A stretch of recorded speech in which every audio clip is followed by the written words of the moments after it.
दोस्तों, एक शहर में एक लड़का होता है। उस लड़के की काफी दिनों से शादी नहीं हो रही थी। इसके लिए उसके घर वाले काफी परेशान थे। तभी उसका एक दोस्त उसके पास आ जाता है। उसे बोलता है, मेरी नजर में तुम्हारे लायक एक रिश्ता है। अगर तुम उस लड़की को देख लोगे तो मैं तुम्हारी रिश्ते की बात उस लड़की के साथ कर सकता हूँ। उसके बाद उस लड़के का दोस्त उस लड़की का फोटो अपने दोस्त को दिखाता है। उसके बाद ये लड़का उस लड़की को तुरंत पसंद कर लेता है और अपने दोस्त को बोलता है कि तुम इस लड़की के घर वालों से मेरे रिश्ते की बात करना। कुछ ही दिनों के बाद वो दोस्त वापिस अपने दोस्त के पास आता है और उसे बोलता है कि मेरी उन लोगों से बात हो चुकी है, लेकिन उनकी एक ही शर्त है। उनके पास शादी के लिए अभी पैसे नहीं है। अगर तुम उन्हें 1.5 लाख रुपया दे दोगे तो तुम्हारे साथ इस लड़की की शादी करा देंगे। उसके बाद ये लड़का भी सोचता है, वैसे ही अपनी शादी नहीं हो रही थी, चलो वैसे भी ये मेरी होने वाली बीवी है, अगर मैं कुछ उनकी मदद करूं तो भी उसमें कुछ बुराई नहीं है। उसके बाद ये लड़का अपने ससुराल वाले को 1.5 लाख रुपया दे देता है और कुछ ही दिनों के बाद इन दोनों की शादी हो जाती है। जब ये नई दुल्हन अपने घर आ जाती है और जब उनका सुहागरात का टाइम हो जाता है तो ये नया दूल्हा और दुल्हन अपने कमरे में आकर बैठ जाते हैं। उन दोनों में थोड़ी सी बातचीत होती है। उसके बाद वो दुल्हन बोलती है कि मुझे काफी थकान लग रही है और मुझे नींद भी आ रही है। मैं एक काम करती हूँ, हम सबके लिए चाय बना के लेके आती हूँ। उसके बाद वो दुल्हन किचन में जाती है और 3 कप चाय लेके आती है। एक कप अपने पति को देती है, एक कप अपने सास को देती है और एक कप खुद के लिए रखती है। जब वो अपने बेडरूम में आती है और उसका पति जब वो चाय पीता है और जब उसकी वो सास चाय पीती है, वो इतनी गहरी नींद में सो जाते हैं। और उनके सो जाने के बाद वो नई दुल्हन इन लोगों के साथ ऐसा कुछ करती है जिसे सुनकर दोस्तों आपका दिमाग भी हिल जाएगा। अगर आपने अब तक हमारे यूट्यूब चैनल भाव की बात को सब्सक्राइब नहीं किया तो प्लीज चैनल को सब्सक्राइब कर लीजिए, क्योंकि आपके सब्सक्राइब करने से और वीडियो को लाइक करने से हमें नई नई सच्ची कहानी आप तक लेके आने में काफी खुशी होती है और हमारा काफी हौसला बढ़ जाता है। दोस्तों, ये सच्ची कहानी है हरियाणा के एक शहर की। उस शहर में एक छोटा सा परिवार रहता था। उस परिवार में एक लड़का अपनी माँ के साथ रहता था। उस लड़के का नाम सुनील था। सुनील के पिताजी का देहांत कुछ साल पहले ही हो गया था, इसके लिए उस घर में वो अपने माँ के साथ ही रहता था। अब सुनील की भी उम्र हो चुकी थी, इसके लिए उसकी माँ उसकी शादी कराना चाहती थी। वो अपने कई रिश्तेदारों को सुनील के बारे में बताती है, लेकिन उसकी शादी के बाद कहीं भी बन नहीं पाती है। यहाँ तक कि वो अपने जितने जान पहचान वाले को लोगों को है उनको भी सुनील के बारे में बताती है। शादी के लिए एक भी शर्त नहीं रखती है। लेकिन पता नहीं सुनील के नसीब में क्या खराबी थी, उसकी शादी का योग कहीं बन ही नहीं पा रहा था।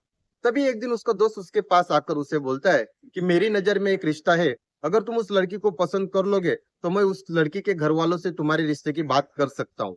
उसके बाद सुनील का दोस्त उसे उस लड़की की फोटो दिखाता है। फोटो देखने के बाद सुनील उसे तुरंत पसंद कर लेता है। उसके बाद उसका दोस्त बोलता है कि इस लड़की का नाम सपना है और ये हरियाणा की ही रहने वाली है। उसके बाद सुनील अपने दोस्त को बोलता है, देखो लड़की तो मुझे पसंद है, तुम लड़की के घर वालों से एक बार जाकर बात कर लेना। अगर वो राजी है तो मैं शादी करने के लिए तैयार हूँ।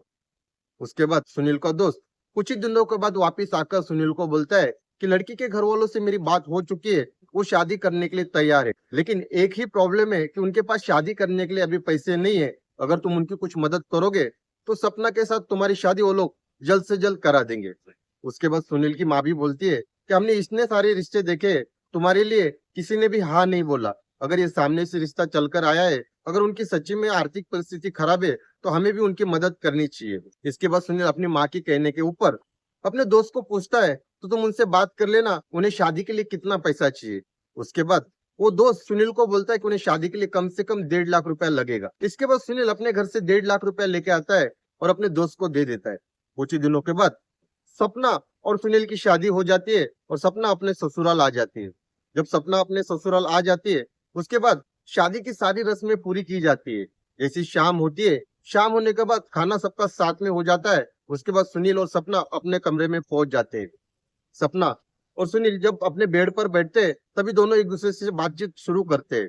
तभी सुनील बोलता है कि तुम्हारी जैसी बीवी पाकर मैं काफी खुश हूँ। मुझे तो ऐसा लग रहा था कि मेरी शादी कभी होगी या नहीं होगी।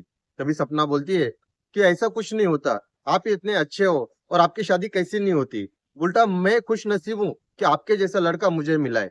उसके बाद दोनों में थोड़ी बातचीत हो जाती है। उसके बाद सपना अपने पति सुनील को कहती है कि मुझे काफी नींद आ रहा है और मुझे काफी आलस भी आ रहा है।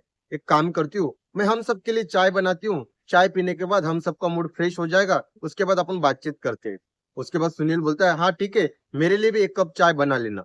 उसके बाद सपना किचन में जाती है और 3 कप चाय बनाती है और चाय बनाते वक्त उसमें वो नींद की गोलियां डाल देती है। उसके बाद जब उसका चाय बना के हो जाता है तो सपना अपने कमरे में 3 कप चाय लेके आती है। एक कप अपने पति सुनील को देती है। उसके बाद सुनील को बोलती है, एक काम करती हूँ, मैं माँ को भी 1 कप चाय दे के आती हूँ। उसके बाद सपना 2 कप चाय लेके अपनी सासू माँ के पास जाती है और उन्हें भी 1 कप चाय देती है।